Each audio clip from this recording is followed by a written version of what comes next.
All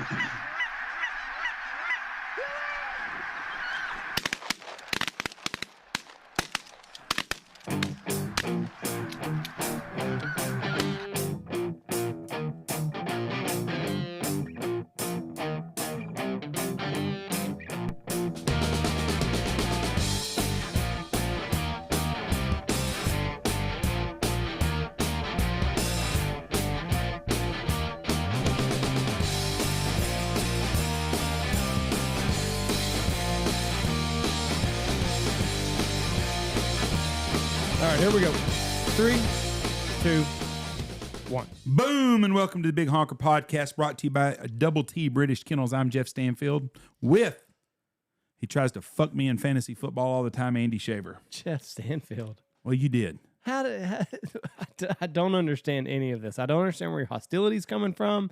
I don't understand how you think I was fucking you. I root for the little guy, and you were about to stick it to the little guy, and I had to take up for the little guy.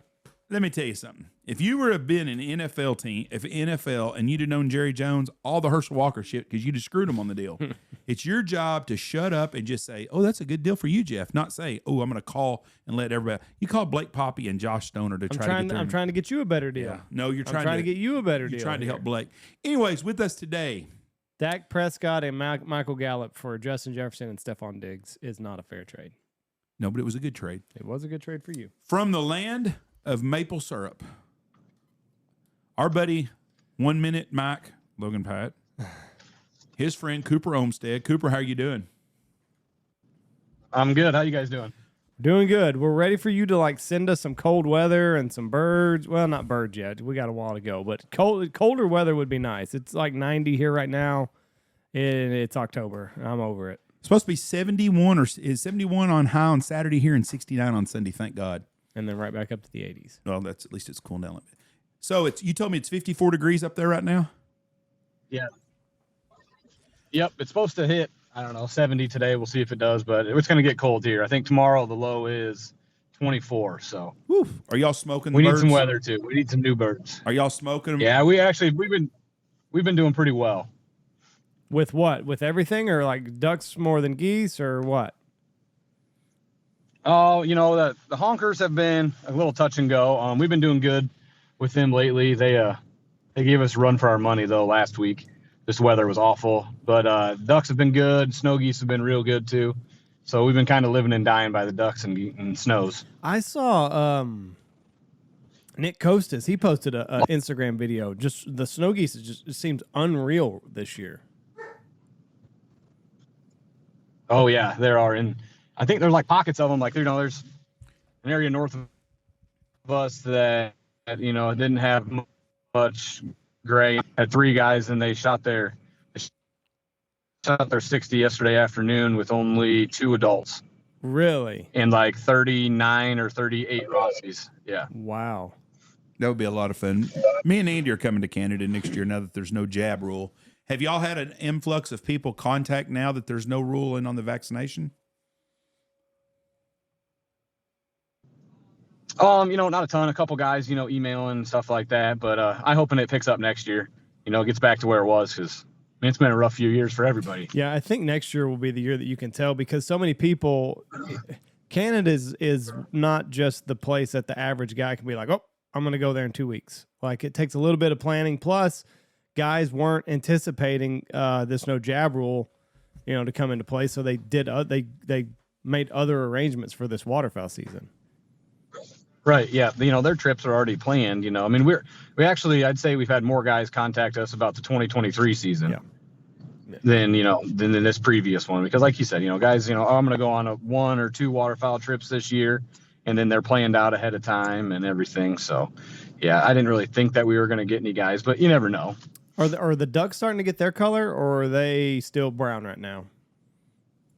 Yep. They actually just started to. It's kind of like a switch, one day you'll notice they're all brown and then boom, there's a drake with a big green head, and yeah, so the mallards, the drakes are, starting to show really well right now. You can at least tell them apart. But the limit never does change in Canada, does it? Like it's just X amount of ducks for this 8 birds, isn't it? It's 8, isn't it? Yeah. Yes. Yep. 8 ducks. 8 ducks, and it never changes. Nope. So just go to straight 8 ducks. Go to Pound Town on the hens if you want to. Exactly. You can shoot 8 hen mallards. So what are your feelings like for us in the lower 48? How, with what you're seeing in Canada, do you have any indication on what we might see here whenever our season's open?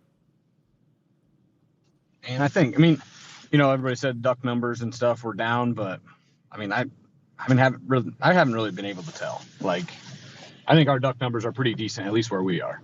And same with the snow geese. And we usually don't get a ton of snows. It's not like the western part of the Providence. They're snows all the time and that, but we're having a good influx of snows this year. So usually when that happens, it's a good year in the States for snows. Well, what about specklebelly? You seen a shitload of those?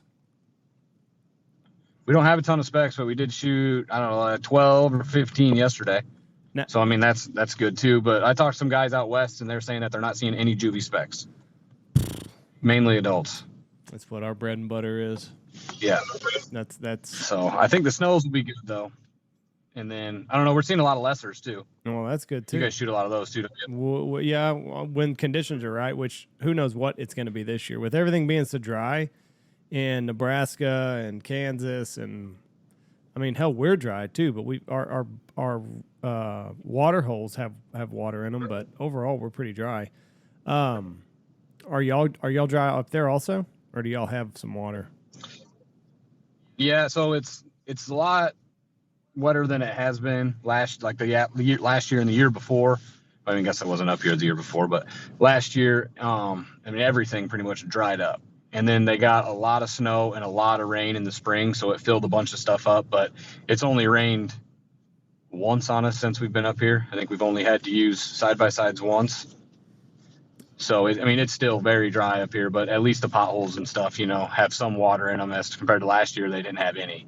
Like, you could literally watch them go down day to day. Oof, that's the worst. It was crazy. We've got a place like that. What is it, mainly pea fields where you are? We got pea fields, wheat, barley, oats. There's a lot of canola, which is awful because the birds hate canola, but it's good for the farmers because in the last spring, I think it hit like an all-time record. It was like $30 a bushel. So a lot of guys planted canola, which you can't blame them. I just looked up airfare. My ass is not going to Canada right now in the next 3 weeks to a month. Delta from DFW to Saskatoon, $1,900 round trip. Yeah, that's why we plan this shit in advance. Well, Jeff. I understand that, but I thought I'd see what the price would be on it, but that's freaking expensive to get on. So and they don't have. I guess American Airlines don't fly to Saskatoon because I looked it up too. Where are y'all out of? What's the closest airport people flying to for y'all? Regina. Yeah, Regina didn't have American either, just Delta or United. Yeah. I think Delta, United, maybe, and then Air Canada and WestJet, maybe. What was crossing the border like this year? Were they pretty easy? Yeah, actually, it was probably the smoothest border crossing I've had. And I know everybody always says that they do, but it was super easy. Everybody this year said they didn't give us any. They didn't what? They didn't give us any, they didn't go through our trailers or, check anything. And not that they really do anyways. When you're coming up here to run a business, they, suspect that you have everything in line and whatnot. We have tons and tons of paperwork that we give them. So it's usually pretty good. But this year was just easy. It was super easy. Is everybody that you've talked to up there, do you talk politics with any like your farmers or anything? What do they feel about Trudeau? Or are they just at their wits' end out there? Oh, they hate Trudeau and they hate Biden and they love Trump. It's that way everywhere, unless you listen to the media. Yeah.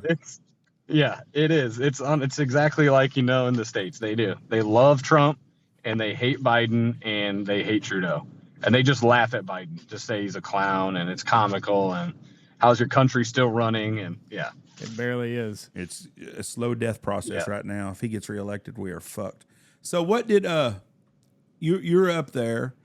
And you drove up there. The border crossing I heard has been really good. The hunting has been good, and I've heard business is slow still because of all the jab shit. Next year should be really, really good if the economy helps us make it good for next year. My one question I have: y'all killing any sandhill cranes yet? No, we've hunted them twice, and they're hard.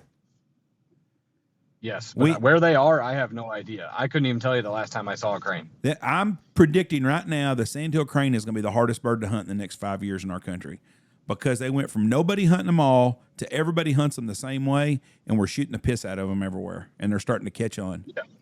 They're starting to catch on. I don't know where the population is going down because Cooper can't find it. I don't know that the population has changed much as they're getting smart too. I'm sure it has gone up because I think they only have 3 babies apiece or something in a year.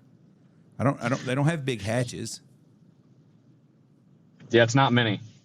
Well, I'll just look this. And we're shooting the piss out of them everywhere, and everybody hunts them the same. They see the same blinds, they see the same decoys, they see the same every freaking thing out there, and people are starting. The saving factor for the cranes is there's only like 13 states you can hunt them in, so the mother ones aren't getting hunted that hard, but they are really catching on to the system. 1 brood per year, 1 to 3 eggs per brood. So 1 to 3. So it ain't gonna take long.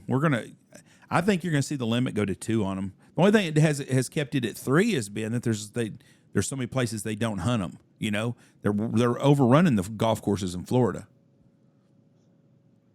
Hell, you can shoot 5 up here. Oh, you can shoot 5 a day up there. Well, there you go. Yeah. I wonder what states all allow sandhill crane. And I know like Nebraska, sandhill crane's like the state bird or some bullshit like that. Right, but you can hunt them in both Dakotas. You can hunt them in Texas. You can hunt them in Oklahoma, New Mexico. I think you can hunt them in Colorado and Wyoming and Utah maybe, and Montana and the Canadian provinces. But I don't think you can hunt them from Minnesota eastward hardly anywhere. I think Tennessee or somebody has a season on them now. But do they have any? They've got them in Tennessee. I think they're we saw them in Michigan when we were up there in the summertime. Huh. They're there, but I don't think anybody can hunt them. Michigan, all that way, the Great Lakes states, and I don't think anywhere on the East Coast they hunt them. That's something that just has popped up out of nowhere. Like nobody was hunting sandhill cranes 10 years ago, and then somebody made a video, and now it's everywhere. Nobody knew how to. Yeah. Was it the hide? The A-frames have made it that easier? Yeah, you couldn't hide. My dad, we chased sandhill cranes. When they changed our duck limits, my dad started crane hunting. And my dad made 100 silhouettes. I'll never forget him and my neighbor, Red and Earl, cutting out masonite into these gray and painting gray. And Dad put red on their heads and off them. We had 100 of them. And we couldn't figure out how to hide in them. So Dad thought gray jogging suit sitting on a bucket painted gray, sitting in this, and put one between you and behind you. Well, that didn't work very good either. And the best hunting we did was when we'd set our decoys up and then we would hide in the French row with tumbleweeds. Well, which is basically how we do it now. Except we didn't really finish them. We would just shoot them as they were flying into the decoys. We didn't. Right. It was different than it is now. And nobody knew how to hunt them. And that was the problem we had. Nobody could hide and kill them. And then somebody up in the Texas Panhandle started shooting them out of a homemade A-frame blinds. And after that, it was a game changer. And stuffers. That was a big thing. You had to use stuffers for a while. So y'all are just using plastic decoys up there in silhouettes. Yep. Y'all are hunting them same way you do in America. Deceptions. Use the deceptions. Can you get them to call you back to teach you your decoys? Because they're the world's worst about that. We haven't got them in a long time. The ones we have are, we probably have had them for 5 or 6 years. Well, that's about how long it takes to get them now. Yeah. It's order your decoys in April, get them in 2027. Hey, I'm telling the same truth. Everybody in the world knows. Everybody that's dealt with them company knows that it's exactly the truth. Not ripping on nobody. They make a damn good decoy. But being able to get them to use is hard to come by. Yeah. So it is. But you just use your A-frames whenever you're going after them up there? Yeah. Yep. Is that how you primarily hunt up there? Most of the time, willow blinds or stuff? Isn't that what they call try them? to. Yeah. Yep. A-frames. We try to. We have custom made aluminum ones that are in 10-foot sections. They slide together and everything. But it's so much more comfortable for guys. They can see better. They shoot a heck of a lot better standing up than off their back. which I'm sure you guys see it too. Everybody that hunts knows that. But yeah, I mean, if we have to hunt layouts, we will, but we don't like to. Well, and I'm sure your clientele is fairly old and seasoned and weathered, and convincing a 70-year-old man to sit on his back all morning long is not as easy as it was 20 years ago when he was 50. So that's what we've noticed. Yeah, they don't want to lay out there and do that. I've got guys. And a lot of the fields up here, I mean, there's sloughs and stuff scattered all over in them, and rock piles and tree piles from when they pushed all the dried up sloughs in. So, I mean, there's plenty of things to butt an A-frame up to. I get guys that call me all the time, and they said, y'all still hunting at A-frames? I said, that's 99% of our hunting is A-frame hunting now. And now we've got the Stanfield stool that we use, and gosh, it makes things so much more comfortable, not sitting on a bucket.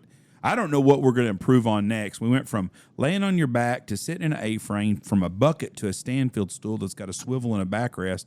I guess massages and bottle service in the blind is going to be about it, because we've improved everything you could do just about.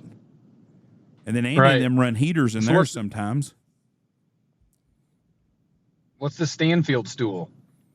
There's a company called Alpha Outdoor Specialties, and they made us some stools. It swivels. It's got a nice back to it, heavy duty. It's like sitting in a bass boat. It's like sitting on it's a fishing chair is what it is. Really? It's excellent. I'm telling you. And the only complaint I've had on them is, well, they're heavy. Well, yeah, it's not designed to carry across a marsh in waders. It's designed to be in your trailer and to drive and to put them in your A-frames. But they are a comfortable chair. Your knees aren't up to your eyeballs. I mean, you actually can sit down and relax in them. My ass is just now pushing out the ring that it had from that bucket last year, the last 5 years. So, it's gonna. I can't imagine in a month I'd be sitting on a bucket again. So, I am very, very happy that the Stanfield stool came along. But it's got a base on it, and the chair will come out, so you stack all your bases. Yeah. And then you just put the chairs. The chairs obviously collapse, and you'll put them off in a corner somewhere. And then when your A-frame goes up, just run through your blind, set your bases, and then come back with your chairs. It's got a little hole that you stick your chair in, and away you go. It's a metal frame too, so it's not this cheap shit that's going to break. Yeah, it's going to last forever. I think, what is the name of the company? The marine chair that it's. I can't remember. It's a famous boat company chair. It's a marine chair. But it is a very, very good product. This will be our first year to use them. They made the prototypes. We got them at the end of last year. But it is a quality good, but it's going to make you comfortable. And that's what it's all about. I mean, I'm getting too old, Cooper. I got to have comfort in my life. Yeah, me too. Yeah, I might have to check those out. We use the Cabela's swivel stools now, which are great. But some guys sometimes ask, "Oh, do you have any chairs with backs?" Just so they can lean back and everything. So I have to check. I'll send you a picture whenever we're done with this. They're pretty nice. Yeah. And I mean, we use it just sitting around here playing beanbags, like cornhole. Yeah, just drag them out because we've got a couple on the front porch. So everyday chairs. We just pull them out and it's comfortable. It's comfortable. I can't do it 7 days a week like I used to without having some luxuries. The idea of laying on my back 7 days a week, and it's just, I can't do it anymore. I won't last, Cooper. I'm too fragile. I know. I don't either. I'm with you. Last year in the A-frame, I'm very pampered. Or 2 years ago, I was helping with Reese, Andy's oldest boy, my grandson, and my damn knees just sitting on my knees the whole time. God dang, got up, and I felt like I played an NFL football game and got my knees knocked out from under me the whole game. Oh, it was miserable. There is no way on this shit. So are you a Chief fan also, since you're from Kansas City? I'm from Iowa. So we called that quick. So you're not a Chief fan then? No. Okay. We're at not really an NFL. We're at in Iowa. Oh, I live right north of Ames, pretty much smack dab in the middle of the state. Me and Andy went right off Interstate 35. Me and Andy went through the other night about midnight, hauling ass going south. We did. Coming back from Game Fair. We got bumped on our airline, and we had to drive all the way home. And Logan didn't even offer us a place to sleep. Didn't even answer his phone. Didn't even answer his phone. A 1 minute mic, Oh. Didn't even answer the phone for us. Sounds about right. I'm telling you. That's the way he is. So you're a big Nebraska football fan then, right? When you need some. So are you a Nebraska fan? Oh, yeah. Love them. I hate I did not realize how much hatred there is between Nebraska and Iowa until Blake worked here. Council-tucky, isn't that what he called it? Yeah, Council-tucky. Because Council Yeah, turkey. what's the hatred up there all about? Yeah, they're. Oh, they hate each other. It's awful. Yeah, it is. We hate Nebraska, and Nebraska hates Iowa. It's just the way the world And is. y'all are actually Iowa's a lot more of a beautiful state than Nebraska is. There ain't shit to look at in Nebraska, really. I think a bird flies upside down in Nebraska is nothing to look at or shit on. No, it's. Oh yeah. Driving through that is the worst place ever to drive through. Awful. Andy was bitching in Iowa because of the smell, though. It did stink in Iowa. It did, yeah. Lots of hogs. Yeah, Andy be like, God Almighty, The smell of money. Smells like money. That's what Jeff that is. said. You know, Yeah. everybody said that's the smell of money up here. And it was night and dark, and you couldn't see nothing. Andy be sleepy. He'd go, God Almighty. What So is you have that another hog smell? farm. Yeah, yeah, it It is. seemed like it was about every 5 miles. Calm days. Oh, How Ames is a cool town, though. I've only been to Ames a couple of times, but yeah, Ames is. But really it's a cool town. It looked like a cool town to raise your family in because it's not. It reminds me a lot of Stillwater, Oklahoma. Everything's based around the university there. It's got the big university's big enough to have modern things, but it's also small enough that you know who your neighbors are and any kind of riffraff and shit. And there's not a lot of Democrats there other than the dickheads working at the college teaching kids. So would not be a bad place. Yeah, that's exactly right. You hit the nail on the head with everything there. Yeah, so it's small enough. so what It's not is too big. Logan gonna? Why doesn't Logan move to Iowa whenever he makes this big life change? He says he's coming to West. He's going to be West Texas, but it sounds like Ames, Iowa, is a nice little place to raise a little family.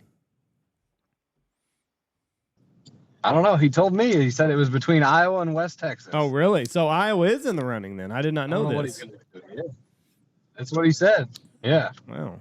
I'm sure the weather's a little bit nicer in Texas. Not in West Texas. They're going to move to where his wife tells him they're moving to. Let's not pretend here. Right. Yeah. Yeah. I don't know why he thinks he has a say in it. He doesn't. has no say at all. He is going to the Chiefs Raiders game though, so that's good for him. I'm excited. I did not think that was going to happen. Oh yeah. When is that? Some Monday. Monday night. Monday. Yep. Yep. She said, "Go have fun. Don't worry about me and the baby." I think he is the only Raiders fan I know. Logan is. Well, no, you're talking to me. I'm a big Raiders fan too.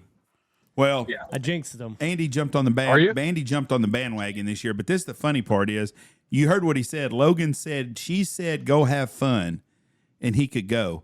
He's not had a child long enough to realize just because she said go do it, that doesn't really mean what she means. No. Yeah. That means you stay at home. See, there you get it too. He does not get it.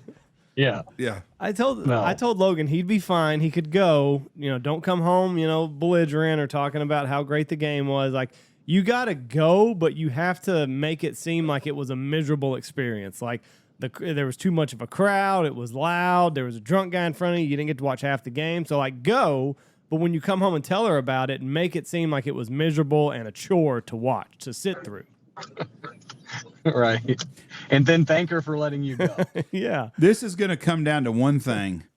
His dumb ass is going to have to buy a damn good Christmas present this year. Maybe she's that's- playing the long game. Yeah, that is the long game right there. She's got a new Mercedes in her driveway come Christmas Day, all because of one Monday night football game. And they need to let me. I think he's in for it. And then he's going to have to buy the baby a bunch of stuff. Oh yeah. He's long. That's a long, expensive road up there. I should be a marriage counselor. I helped Guggenheim and his wife, and now I'm going to be taking care of Tom and Giselle now because they're fixing to get a divorce. That son of a bitch might play till he's 60 now. Nothing holding him back. I mean, what the hell? They got to go home to the old ball and chain bitching at him every day, so he's going to stay. Can you imagine what his next girlfriend's going to look like? Boy. We just read before we got on here. There are divorce attorneys involved. So Really? Giselle is about to be on the market. That right there I proves. love my wife to death, but it's a business move at this point. Hey, I'm telling you right now, Yeah. it proves right there. It don't matter how hot she is, how much money she's got. Somebody somewhere is sick of her shit, That's right. and he is sick of her shit. That is right. Now, if I was him, I'd be going after Margot Robbie. Is that her name? Mm-hmm. She's a smoke show. He could probably pull it. Oh, Mm-mm-mm. oh yeah.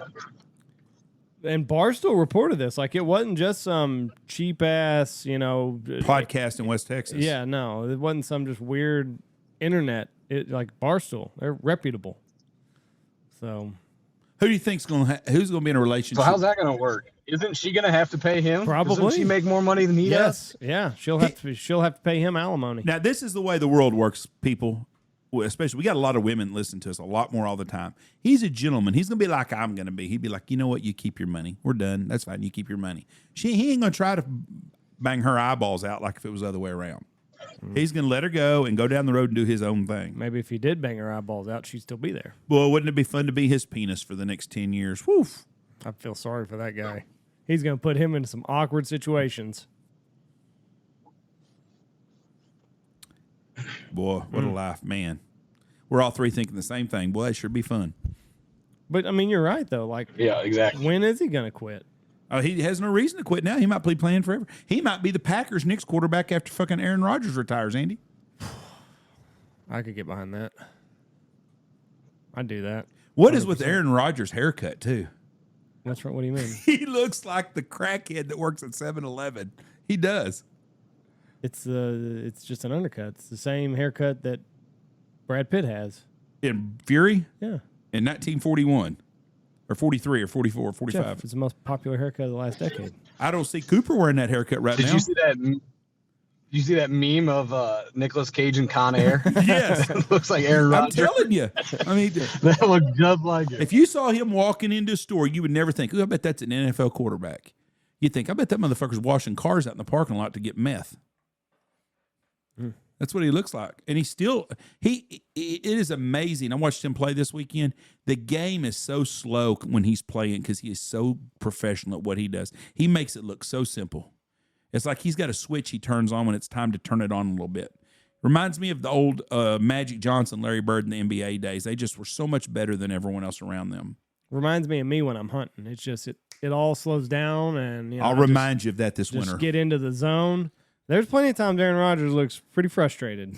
Yeah, he does sometimes. But it just all slows down around me. Cooper, for everybody that thinks when they go to Canada, they're just going to shoot an automatic limit of birds every single day. Do you want to shed some light on the honesty here? Oh, it's hunting. And that's what it all boils down to. That's what it comes down to. It's hunting. Like, yes, are there a lot of birds up here? Absolutely. And it's, this first decoys and everything they see. Yes, but still, like, to go up here and shoot a limit, like, you have to shoot 8 ducks, 8 honkers. Like, that's a lot. Mm-hmm. Some other states, like I'm from Iowa, the limit on honkers is 2. And sometimes you'll go out and not even be able to do that. Then you expect to come up here and shoot 8. Well, and like, it's just, I don't know. Its expectations are so high, and you try to meet them, but does it always happen? No. And the 10 guys with anything. And the 10 guys kill 55 geese, and they're like, well, god dang, we didn't shoot a full limit today. You shot 55 geese. That's a great hunt. Right. Yeah. Yeah. Man, it's like you're not gonna. Tell me where else you can go and shoot that many geese in one hunt. Yeah, and the opportunity for ducks, but it's like how many guys do you think take home? How many they take home meat? Not a ton. I mean, there's I don't know, maybe half, maybe less, maybe a little less than half. But it's just like that. These people are gonna bitch about, oh man, we could have shot 25 more birds. Like, motherfucker, you're not doing anything with them anyway. Like, it's just a trigger pull for you. You're not using this to feed your family or something. Like, we had a great hunt. It's 55 birds. Move on. Right. Yeah. You're not taking it home to live off of. Motherfuckers. Now Jeff's got me all agitated. Why are you agitated? Just the shit that people think. Well, you should have had the deposit call I got yesterday. I got the call from the guy, hey, we're going to have half the people we were going to have. I said, okay. So we're paid in full? I said, okay, they lose their deposit. What do you mean? You're getting a 4 weeks notice? No. That's why we send a deposit. It's just crazy that they don't realize it. It wears me out that people do not get that a deposit is to guarantee you're going to be here on a hunt. It doesn't. If you send a deposit for 10 and you show up with 5, you're not paid in full for 5. 5 guys owe half. The other 5 guys are lose their deposit. It's just crazy that that all the time. And I deal with this all the time, and every outfitter does. It is a freaking deposit, you know. Or we can move it to next year. It's almost like people sometimes don't view it as like a real legitimate business. Right. No, yeah. Or that's the one that gets me. Yeah. Well, can we move it to next year? No. You know, I ain't going to replace someone in 2 weeks to be here, you know. Now I've had this happen before. I had a guy last year that had cancer. He's like, listen, I have cancer. I can't come on a hunt next year. What do I need to do? We'll move your deposit to next year. You know, well, what about everybody else in the group? We're going to move theirs. No, that you have cancer. The whole group don't have cancer, you know, and I'm not trying to be rude, but you book for 12 people for 3 days and it's 2 weeks out. I'm not replacing 12 people in 3 weeks. Everybody else is going to lose their deposit, or you can move your deposit to next year. I don't have a problem. Or they can find a replacement for you and he can use your deposit. I don't have a problem with that. Just 12 bodies are here. I don't care who they are. But, you know, not everybody has cancer in your group, and that's just the way it goes. But I deal with that, and I talk to other outfitters, and they deal with the same stuff all the time. And when guys call me, it just floors me when they get upset. And 8 out of 10 guys don't get upset. They understand. But the 20% that don't, they get all butthurt over the shit. Oh, yeah, they do. And then that kind of gives you, you know, that ruins it. Doesn't ruin it, but it gives you a sour taste in your mouth, man. And yeah. Then the next time somebody has something happen, you're less likely to work with them just because of that, you know? Yeah, I had a guy come back from Germany one time on a trip, and he called me on Wednesday, and they were supposed to be here Friday, and he's like, can we move our deposit to next year? I go, no, you're supposed to be here in 2 days. Well, I just got back from a trip in Germany. I'm just really tired. Well, tough shit.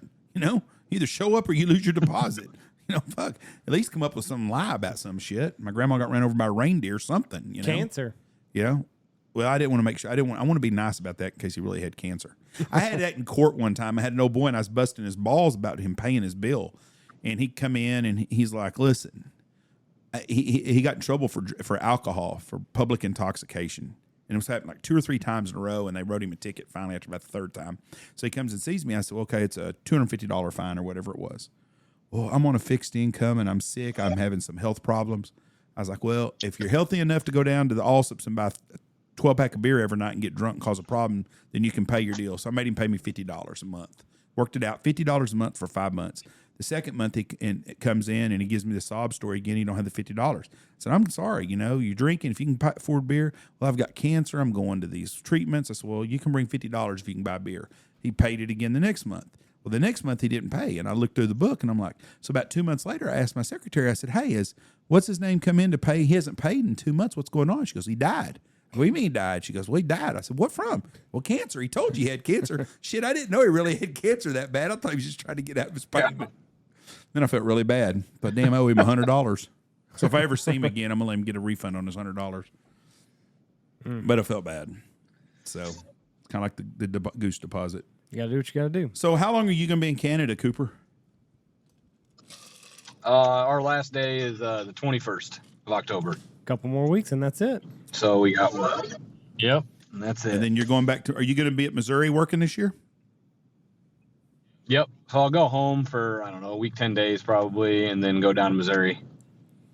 Poor Arliss, man. It sounds like you're working him to death. He's having to take care of your blind for you and get all the grass cut and get your blind brushed. And you're up there just dicking around in Canada. Oh, yeah. Shooting 80 birds a day. Matter of fact, he was cleaning your hole. He was. We're just up here dicking around. Yeah, he was cleaning your hole the other day. I would much rather be up there dicking around with you than to be doing what he is. And Logan told me that you're the Jeff Stanfield of Habitat Flats now, that you just ride around in a truck and don't do shit. That's exactly what he told me. He said, yeah, that's about right. That's what he said. He said, he does your shit, Jeff. Nothing. He just rides around and do shit.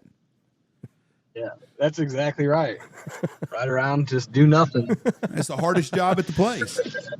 Dude, that's why you got employees, right, Jeff? Yeah, I hope yours don't talk back as much as I do. Hey, listen here. I'm going to try to Democrat a deal. Oh, they do. Well, if I come up there next year, you going to put me to work for 4 or 5 days riding around with you? Yeah, absolutely. Okay. I got a seat right here for you. Okay. I'm coming. You should see the deal. I don't know if you guys can see out my window. We got quite the deal going on back here. No, it's all blurry. I don't know. Is that your trailers and stuff? You have to roll your window down so we can see. Your window's a little mucky. No, it's the background. See that grass? Yes. Yes, kind of. You might not be able to see it. So I got a bet with one of the guides.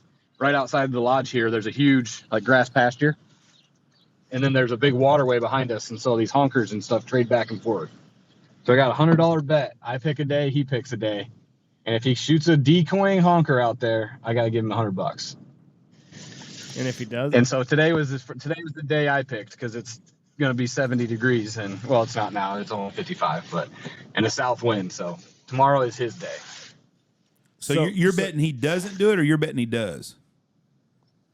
I bet he doesn't. He's betting he does. Now, are you going to set up a spread today and try to shoot a decoying bird? Is that what this bet is? Or did I misunderstand? No, so he already did. So, okay. Yeah, it's probably confusing. So me and one of the guys have a bet that he gets to set up a spread in this grass lot, and he has until noon. So he already tried this morning and whiffed. He set up a spread out there, and he's trying to shoot a decoying honker. It can't be a pass shot, anything. It has to be literally decoying honker feet down. And then tomorrow is his day he picked because that cold front's coming in. Oh, so you got to pick a day, and you picked that he couldn't do it today. Oh, I see. And then he picks a day, and if Yeah. he doesn't do it either time, he owes you $200. If not, y'all break even. Correct? No, I owe him $100. So I only owe him $100. He's not going to have to pay me. Okay. If I win and he doesn't shoot one, then he has to film.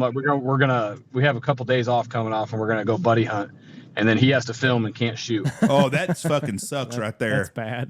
That's a smart move. Yeah, oh, you are an asshole. I like that. You are Jeff Stanfield. Yeah. I love that. Nothing better than taking advantage You of can't dumb shoot. people. That's bad. Oh, A fun hunt in Canada, Oh, and you got don't to get film and not shoot. Yep. So seriously though, like you have the Jeff Stanfield role, like you're more of the scouting and dealing with personnel, or are you also hunting? Well, I hunt a little bit. I try not to. I mean, as bad as that sounds. Nope. But all these guys come up here. They want to hunt. They're young, eager, and they do a very good job. So we all go out, scout, and pretty much like if guys find a field, they hunt it. So it's kind of, if you're doing good at scouting, then your reward is hunting. And I'll hunt sometimes, but I try not to. So I'll go with them and set up spreads and help them in the mornings and afternoons. Oh, you do just like I do then. Then during the day, I do other stuff. Yeah. Yeah. Then during the day, I got all the emails and everything else, paperwork stuff, office work to do and everything. Sounds just like my day. Get up in the morning, help set up the spreads, come back. Jeff hadn't pushed a fucking decoy in the ground in 10 years. I carried decoys on teal hunt the other day. No, you didn't. You carried Jameson. The first day I carried decoys. The second day I carried your kid, and his big ass is heavy. 7 decoys is what we put out teal hunting. You don't have to tell people all our secrets, Andy. 7. I'll give you the number. It's 7. Yeah, and that was 5 too many. I would have carried them too, Jeff. Yeah, I know you would have. See, we need to stick together. I'm telling you. Guys like Andy and Arliss are full of shit. The workers. Right. We know the true story. Yeah. Y'all do though. Y'all do. Here's the deal. If there's not somebody answering these emails, then it's all for fucking naught because there's nobody here to hunt. So right. It's every role is important. Everybody that works at my lodge, from the lady that's here cleaning rooms right now, to Tony and Harry, to me and Andy, everybody's got a role to play, and it takes everybody to make the team work. And it's the same way at Habitat Flats and everywhere else. I feel so sorry for that son of a bitch that don't have nobody to help him do it, does it all by himself. That's got to be a miserable way to go through a hunting season, scouting, hunting, doing it all yourself. Ugh. I don't know how you do it. More than 2 years. I don't know how they do it either. It's a terrible, terrible thing to have to go through. Ugh, that would suck. And even guiding by yourself, And to something me wouldn't be always fun. pops up and happens. Yeah. Yes. A flat. Yeah. Oh, yeah. You break a spring on a trailer. Yeah. I guess you don't Yeah. have to worry Something about breaks, anything. Yeah, when my phone rings Or you at 5 forget o'clock in the morning, it's never good. I have yet to have a call at 5 o'clock in the morning. It's like, "Good morning, Jeff. How are you doing? Is your day going good?" It's always, "Hey, where you at?" Well, where the fuck do you think I'm at 5 Something a.m.? happened. I'm in Something bed. broke. Yeah. Or you just forgot to charge your Lucky Duck spinners last night and you need a battery. Like, it's something stupid. Who's going to do that if you're all by yourself? Right. You're going to leave your clients? No, you're going to have egg on your face and be like, "Listen, guys, I shit the bed. I forgot to charge the Lucky Ducks." Matt Sullivan, one of the funniest stories ever about him when he guided for Webfoot, he did that shit one time. He's drunk and hungover, and he said, I'm going to go back and get my calls from the truck. Went back to the truck, crawled in the front seat, went and took a nap, woke up about 11 o'clock, and everybody was gone. Never even went back to the spread. And then probably wondered, well, did they leave me a tip? Yeah. The 90s, man. It was a different time. Not good. Not good. It was a different time in the 90s. Where's that fucking guy Did he have a job after that? I'm sure that was a whole mixed up 7 guides co-owning a place. It was a total fucking mess all the time. Yeah, he was basically part owner, so Yeah. like, it just it lasted a year. that'd be like you doing that up there, just going to truck and sleeping, not going back to the spread or nothing. I don't even know how you could take a nap that way. No matter how tired I was, I'd went and slept in the spread at least. Yeah, you got like just hustle and get all your shit out and then lay down in your blind for an hour or whatever. Can you imagine making that decision? Yeah. I think I'll just lay down in my truck and close my eyes for a little bit. It won't matter. 15 minutes. That's all I need. But, I mean. Let the clock go. Imagine the customer walking by and seeing your old slobbering ass snoring in the front seat. Them getting in their car and leaving. Yeah. God, I bet they were mad. Because they walk right past them to get into their vehicles. Should we wake them up? No, fuck him. Get your shit and we're going. Oh, God. But it's shit like that. Stuff like that you got to deal with. What's, Wonder if they shot any ducks. yeah. What if they just shot their limit and didn't tell anybody? If the story, everything up. Just left. If my memory's right on that story, and I'll have to ask Matt when he's here in December hunting, I think they only put out like 16 decoys too. No, that's we're going to try a small spread today and see if it works. A small spread, no guide, no calls. Yeah. Good luck, boys. That'd be $250 a piece. We had Matt on the show 2 months ago or something like that, and when he puts it the way that he does, like the 90s were just this wild ass time in the waterfowl world. Because I mean, the guides today have matured quite a bit from what we had in the 90s, and it's that way everywhere. I feel like. So that wasn't out of the norm. I don't know about that. I never did that shit, and I guided in the 90s a bunch. Well, no, but that whole group of guys. Well, yeah, I should have been called Stanfield Hunting Outfitters and the Fuck Ups, is what we should have been called that year they all worked for us, because there's a lot of shit happened. I mean, I had a 4-wheeler come off a trailer one time. I mean, I could write a book just on all the shitty stuff that happened in my first couple of years of being in business, all the things. One time, it was a real foggy morning, and one of my guides, I'm not going to mention his name, but it's Brian Sullivan, comes back to the lodge right at first light at shooting time. He said, I couldn't find the field. It was too foggy. Seriously? Turned around and came back. They just came back to the lodge. Couldn't find the field. What the fuck?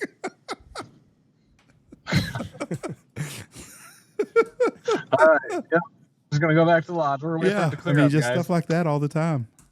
God. And great hunters. That's what's crazy. I mean, they were very talented calls, good hunters, good personalities and shit, but just shit like that.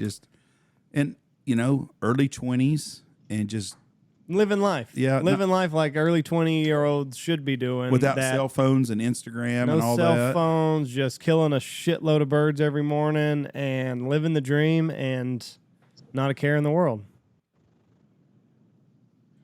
Yeah. I had a guy work for me one time. Him and his girlfriend had problems, so he drove home to St. Louis.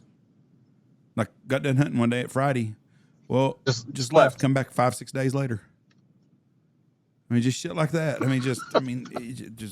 And I'm trying to be, trying to grow up and run a business. And Jeff Stanfield today would have had a heart attack if I had to go through that shit now. Or no, they wouldn't. I'd just get rid of them some bitches pretty fast. But I wonder if that's why if the guide staff has matured, if it is truly just because kind of that frat boy era is gone, or if it's because we demand a much more professional guide. I think a mixture of both, but more towards the end of what you said. I'm not going to put up with that shit now. But I mean, even when you look at early 20-year-olds like that whole attitude is not there anymore. 5 Mikey Soberanos working for you at once. Yeah, but you were going to say something. Go ahead. No, we're good. I'll refrain. But that's about what it's like. And I like Mikey a lot. These guys were a lot better hunters than Mikey. Yes. Yes, and Mikey's not a bad hunter, but they were at a different level. They were very good. I mean, these were guys that were world class duck callers and goose callers. I mean, it's top of the line of what you got. I mean, they all learned how to call in Tim Grounds' basement with Tim. But there's a lot of shit. It's a whole different world back then too. Cooper, do you deal with? Have you ever had to? What's your like worst story that you got? Like you're still shaking your head.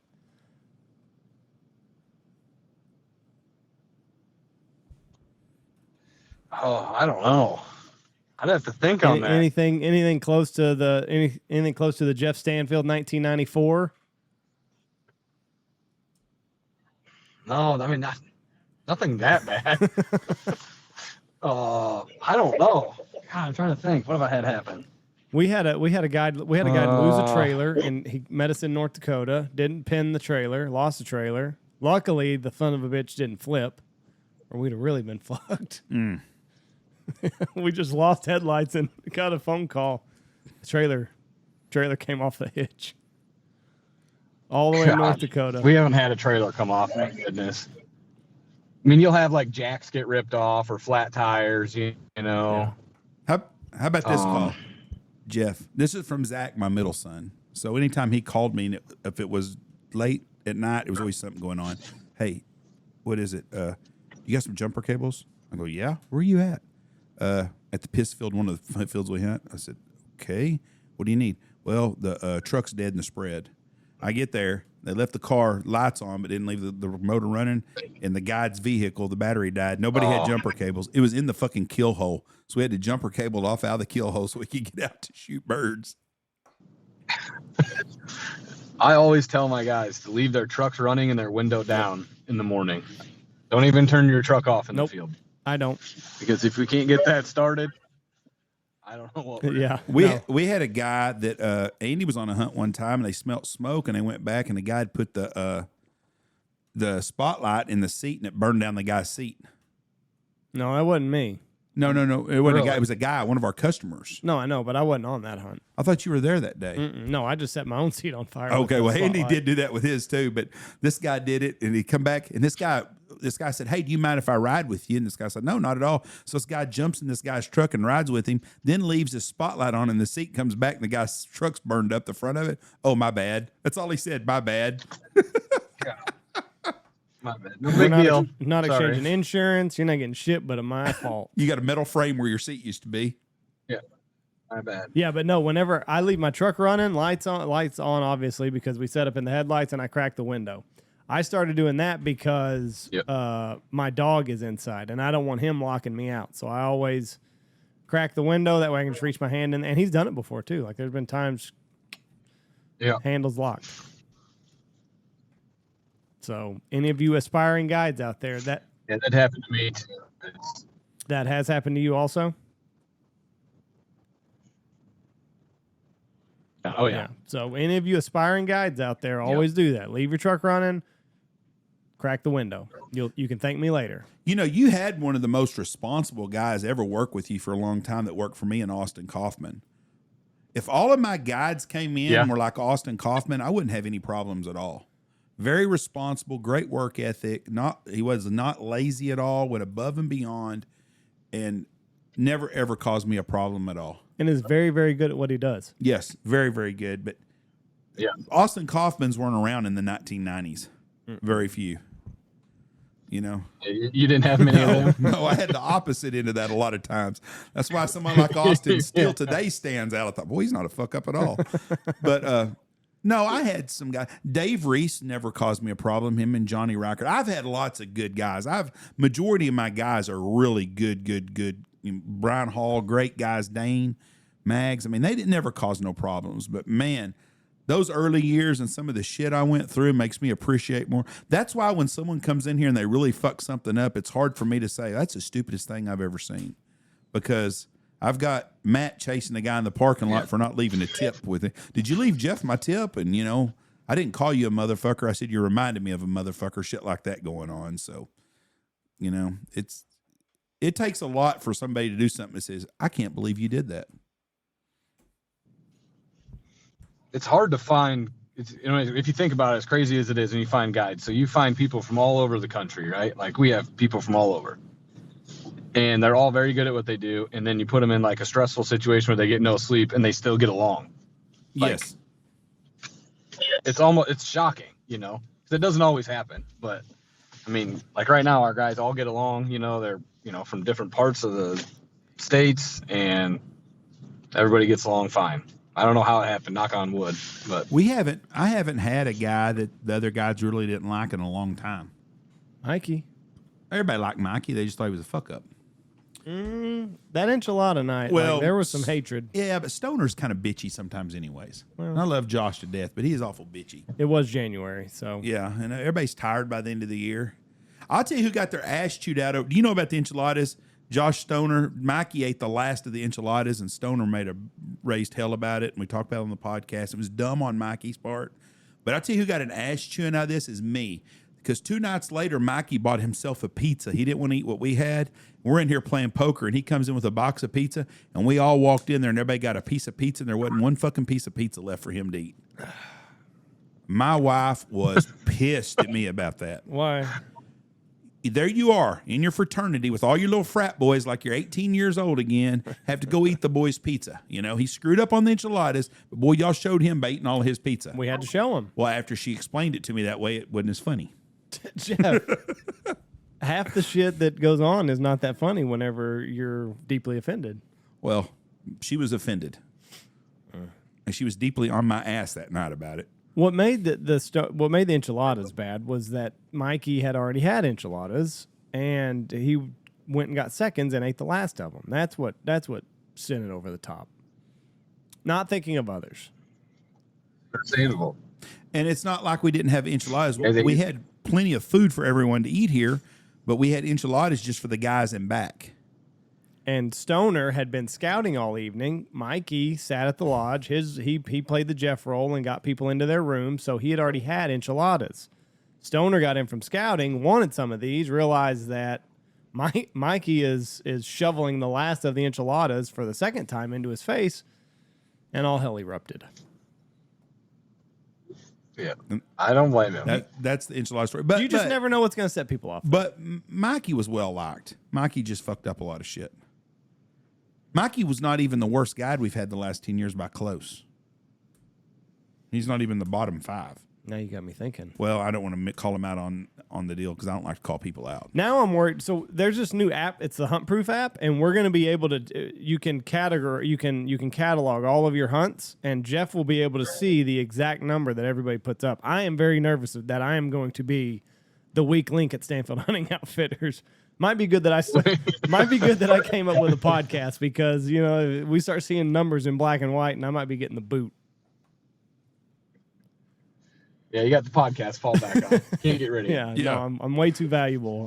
I've made myself irreplaceable out here. World famous. That's going to be hard to swallow if I'm into management. If I'm the that might just be what I have to do. If I'm the weak link, just get a desk job out here and scout for a living. I don't know. I used to keep score. You can help Jeff with his role. Yeah, there you go. I can answer an email. Ooh, I could go on more vacations. Yeah. Sounds good.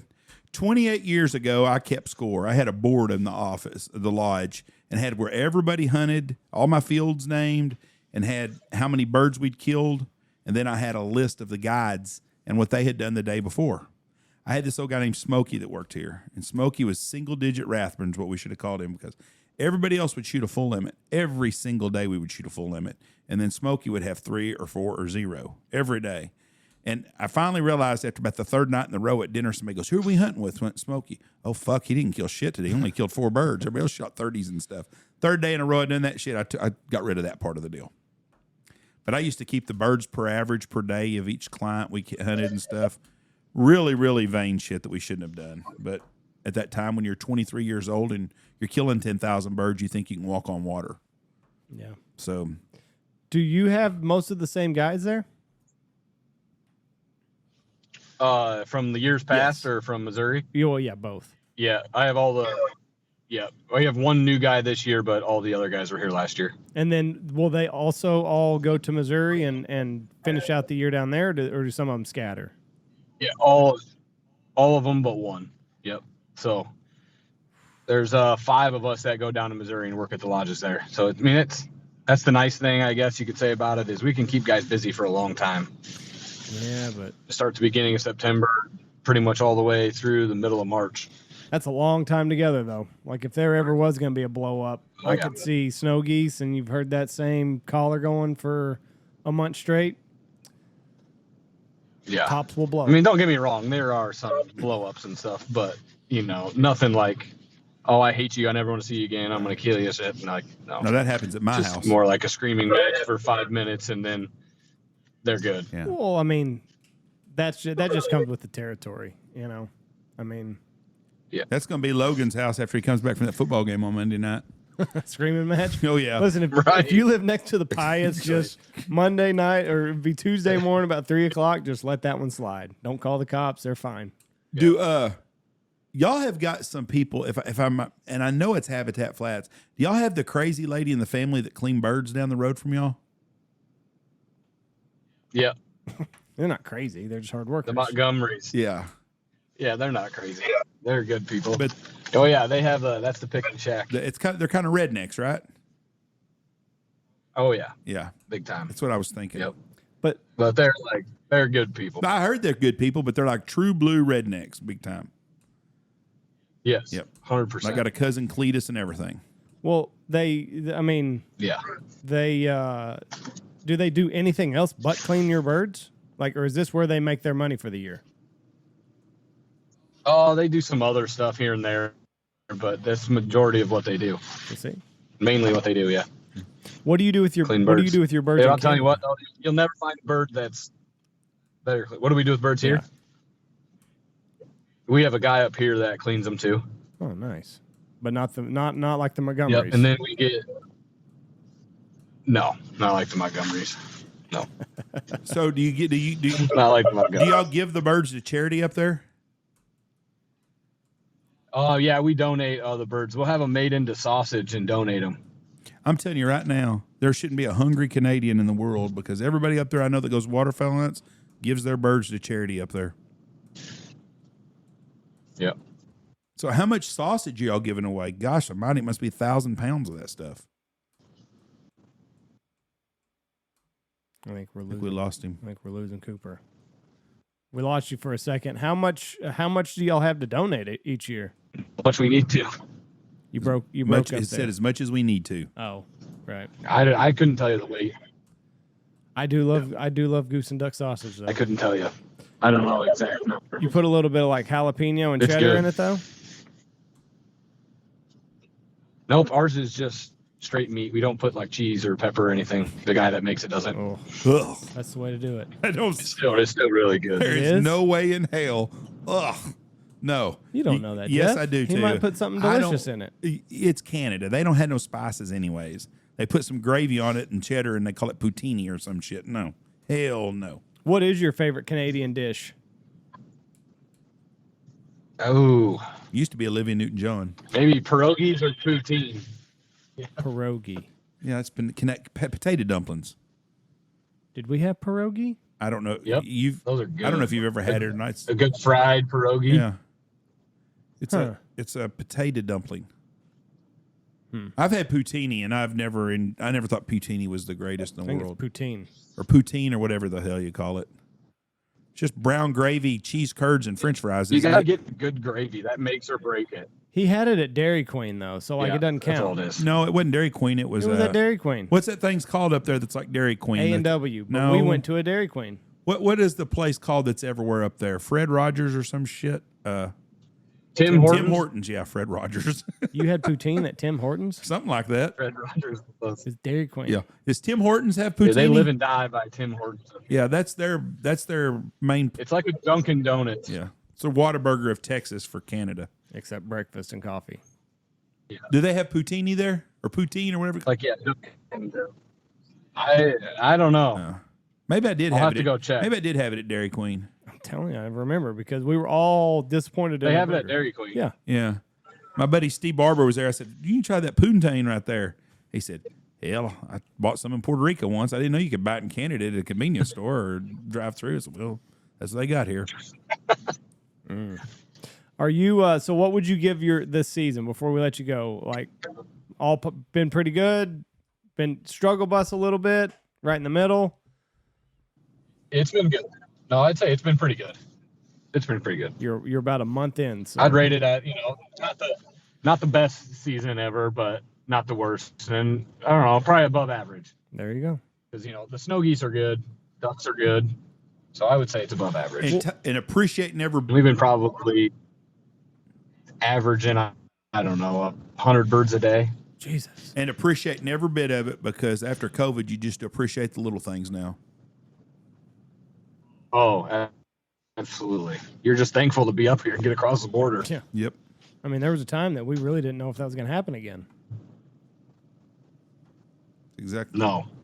So, hopefully, we have a good year here. Not at all. You got a couple weeks left, so pedal to the metal, and then have a safe trip coming back, and then good luck whenever you get to Missouri. And listen, send some ducks our way. All right, don't keep them all for yourself on that when you're hot cropping up there. All right. We've already told Arliss. We've already told Arliss. Like, We'll try to just limit the birds that you're hot cropping and feeding all this flooded corn to. hot off. And give them the McAllisters our love. Yeah. See ya. Montgomery's. Montgomery's. Yeah, give the Montgomery's our love. Montgomery's. All right. Montgomery's. That's right. All right. I will. All right, bud. Talk to you later. Bye. Cooper Olmstead from Canada. 100 birds a day. That's average? Mm-hmm. Phew. I don't know how many groups. I mean, I don't if they're doing 3 groups a day, but I mean, that's still good. Yeah. But they're going morning and afternoon, so, I mean, it's good. Who would you consider the dumbest woman in America? Giselle. Leaving that smoke show Tom Brady. I think it's a chick that's the spokesman for Joe Biden. Oh. Why? I mean, I guess that whole administration is a circus.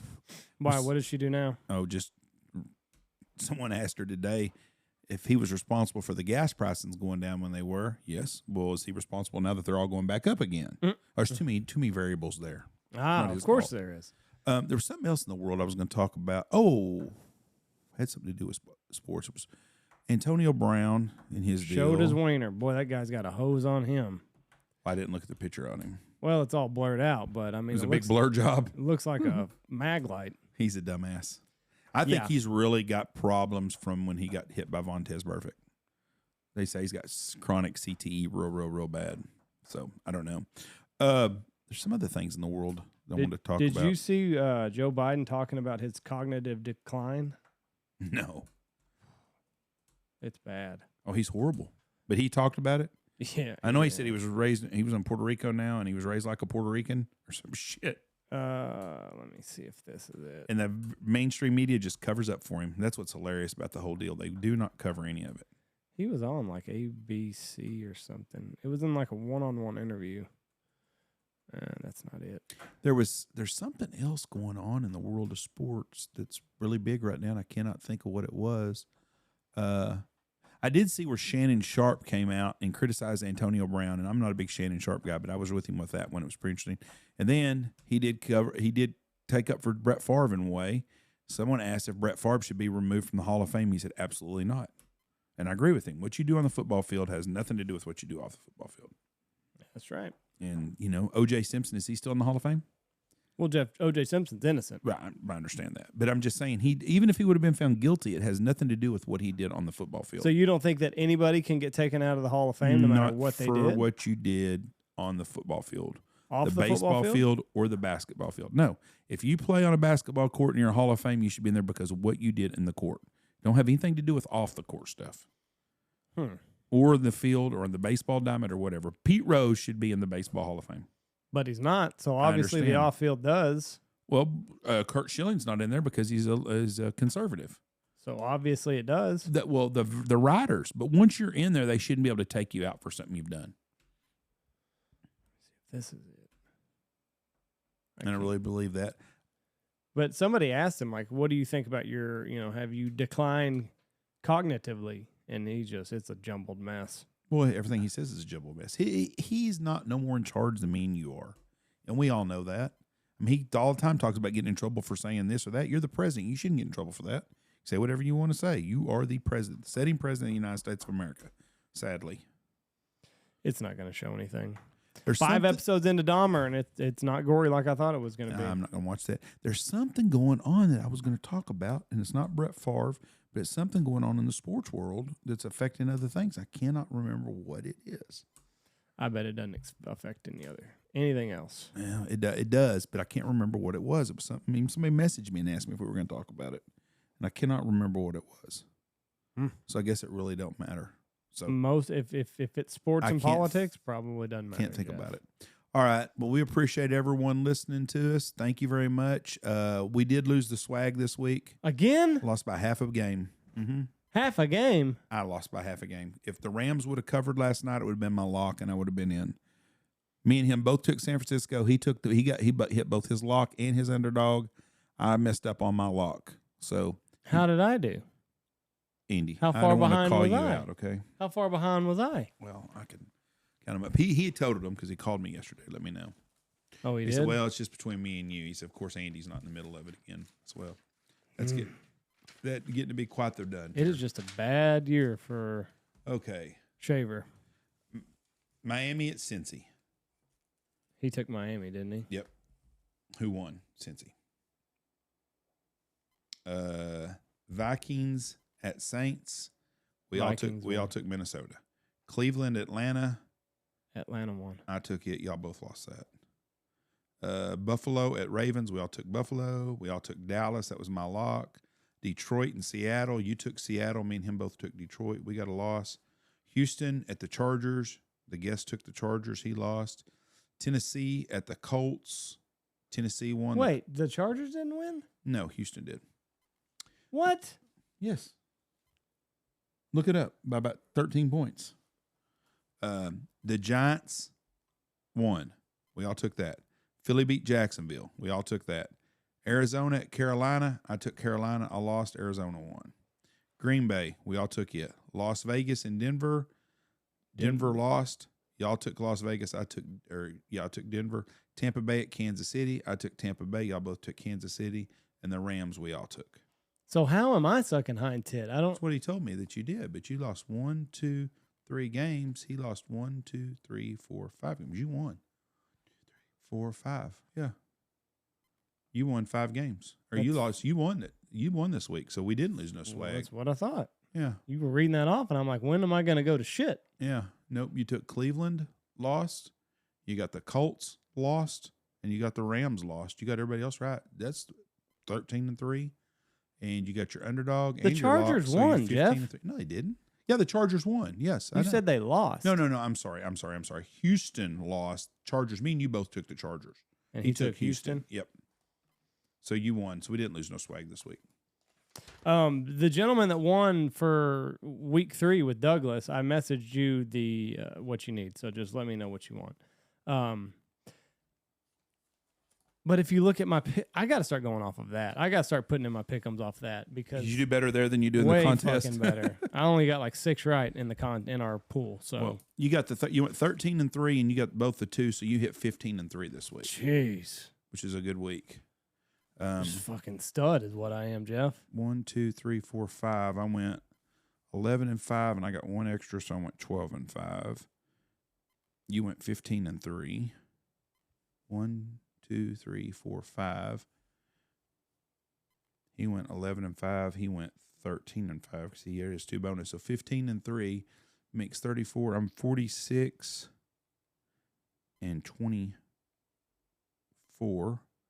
You are 42-25.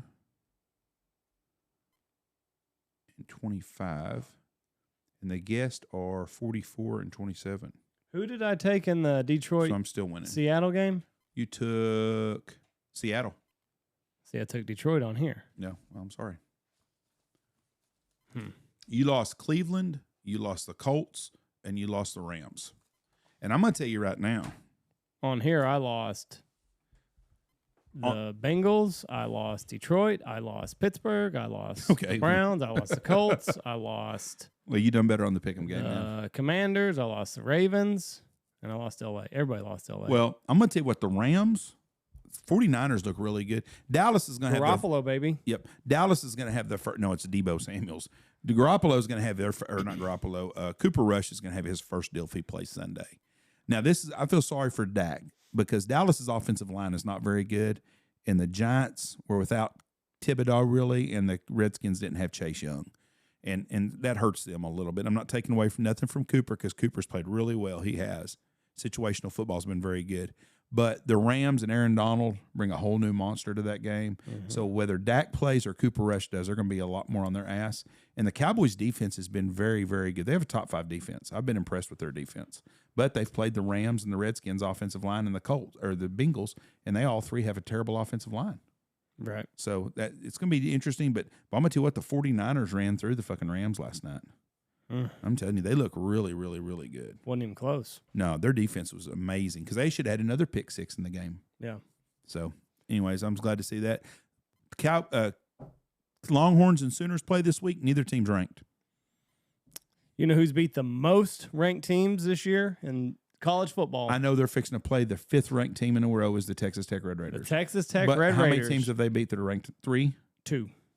So they've beaten 2 teams? 2 teams that are ranked. And nobody else has beaten 2 ranked teams this year? Oh, okay. Nope.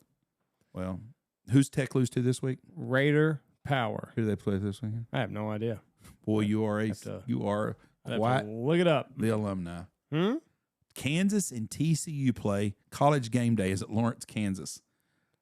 That's the first time both teams are undefeated. Who would have ever thought that Kansas and TCU would be playing undefeated? Ooh, Oklahoma State. Ooh, that's ugly. Oklahoma State. Where y'all playing at? In Oklahoma State. That's Y'all a are in loss. trouble. Yeah. You don't. Tech plays you good don't at go home, there. though. They play They real do. good at Jones Stadium. There's no doubt about it. But Oklahoma State plays good at Oklahoma State. Yeah, and they're, what, ranked 6th and 7th? 7. 7 in the country. Boy, that nothing would make me happier. Actually, there's quite a bit that would make me happier. Cold weather, a little bit of rain, but. So you don't hate Oklahoma State, is what you're saying? Well, I mean, in the grand scheme of things, like saying nothing would make me happier for them to win would be a lie because there's a lot of shit Yes, that would I make agree me with you. happier. But I would be very tickled if they went up and beat those. I have not went to bed Dickheads. one night this year pissed off about a football game. Not one time. I don't understand people that get that mad that Jeff. You have? No, you have. No, I haven't went to bed mad. Bama Longhorns. That pissed me off that day, but by the time it was You over, were upset. I was mad that day. Have you ever gone to bed mad about a football Oh, game? lots of fucking times. Really? Oh yeah, fucking especially Wow. anytime the Cowboys would win back in the day, it used to just fucking make me mad. Jeez. I don't know more at all. I don't ever. I mean, I don't have nothing to do with me. I've never gone to bed. Well, I've been upset. Like when the Packers lost. That's in the what playoffs. I'm saying. But right now, I have nothing that there is not one NFL team that I'm banking on putting my anxieties on that's going to happen, win or lose or draw. I think the NFL has got the best thing going because there's so much parity. I've really enjoyed watching the Detroit Lions play this year because I got a couple of players of theirs on my fantasy team, and that's made me become more of a fan, and I enjoyed Hard Knocks with them a lot. And you really ripped on that coach and stuff, and I think He's a meathead. You owe him an apology. He's done a meathead. really good job there. He's a meathead. Okay. Do you think he's a pretty decent coach, though? Yeah. And the players really buy in and like They him. bought in. He's a meathead, but they bought into the meathead persona. And that's what helps. He played tight end. Oh, so now tight ends can't be good coaches? They're meatheads. So Mike Ditka was not a good coach. He's a meathead. What? Look at him. He's a meathead. So define meathead, please. Just a knuckle dragger. Du-du-du. So dumb. No, not dumb. Well, Simple. Simple, huh? Yeah. Okay. No, he's got a very good. If I told you Nick Saban played tight end, what would you say? I wouldn't believe you. You wouldn't? No. So what part of Nick Saban do you not like? I like Nick Saban. But even though he played tight end, you have a problem with that? Jeff, he didn't play tight end at the Yes, highest he did. level. At the highest level. Okay, so that's what you got to be, a tight end at the highest level. Like anybody could play tight end. Like, Okay. technically That's like Reese saying, is playing that's tight like end saying right a catcher doesn't make a good baseball manager. now. I never said that. Well, but that's like saying that just No, because a second baseman probably doesn't make a good baseball manager. Why is that? Yeah, they're just kind of in the game. They're not very important. So Joey Cora, he They're played just- short and second. It's the second is like it's the least important position in the baseball diamond. You pissed off every second. It baseball is. lessons. It is. What about right fielder? Yeah. Well, I mean, it depends at what level. It's like in High school, little league. Yeah, your dumbass plays right field. Yeah, the kid that's picking dandelions, he goes to right. But second base is it's the dwarf of the infield. Nobody takes you seriously at second base. You're just there. You're in the shortstop shadow. How you talk yourself into these deals. How would you put it?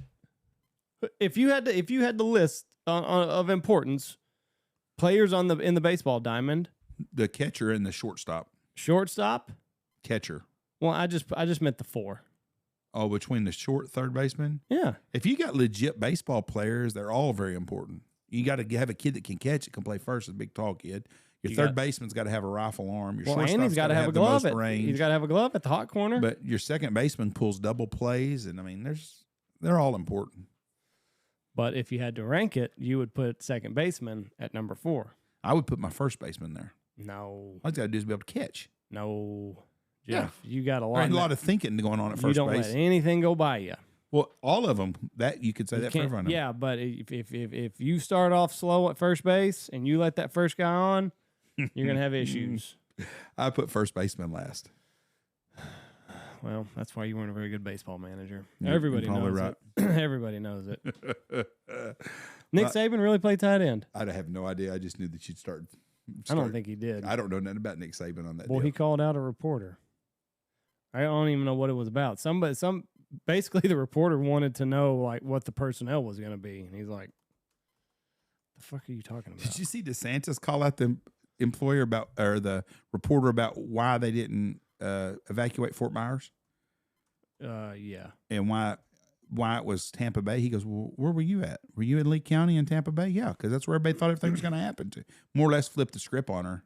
He was a DB at Kent State. Okay. Boy, he's gonna die on the football field. A happy man. Rich too.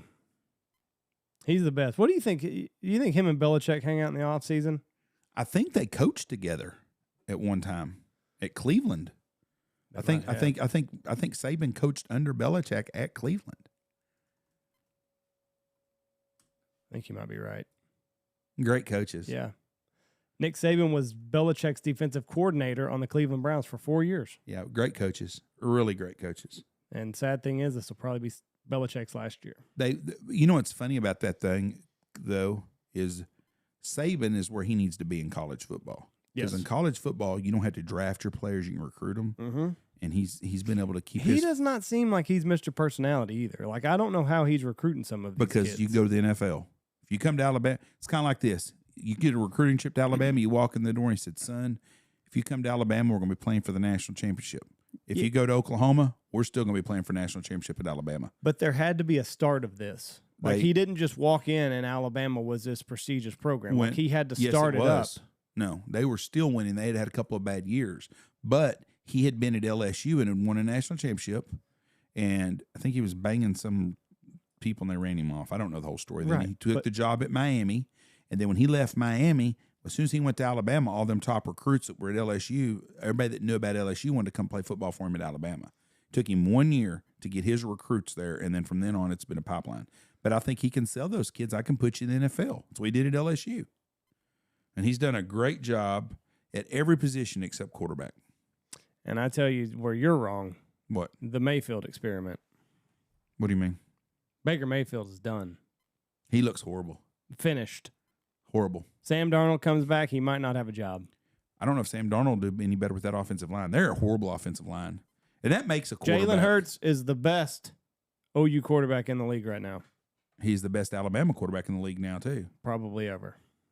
The old timers would argue with you about Joe Namath. But in the modern times, yes.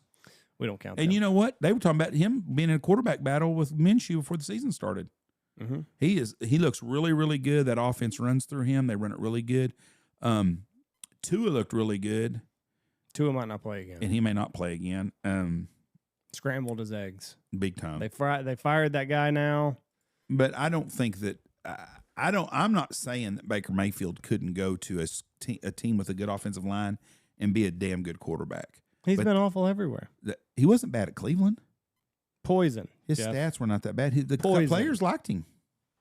Poison. Okay, well, we can argue about this all day. I'm not a Baker guy. I'm not a Baker. But you hitched your bandwagon to him. I didn't hitch a bandwagon. I said I think he's better than he's getting. I wanted to see him really do good, but he does not look good at all. Odell hates him. Usually when you see players players go somewhere and a team's willing to get rid of someone like Russell Wilson at Seattle, usually there's a reason why. And Russell Wilson played pretty good this weekend, but usually there's a reason why. And Baker, it looks like now we know why Cleveland was so apt to get rid of him, and it's showing everywhere else. And you see that with a lot of players and a lot of teams. Whose looks better right now, Jared Goff or Matt Stafford? Jared Goff.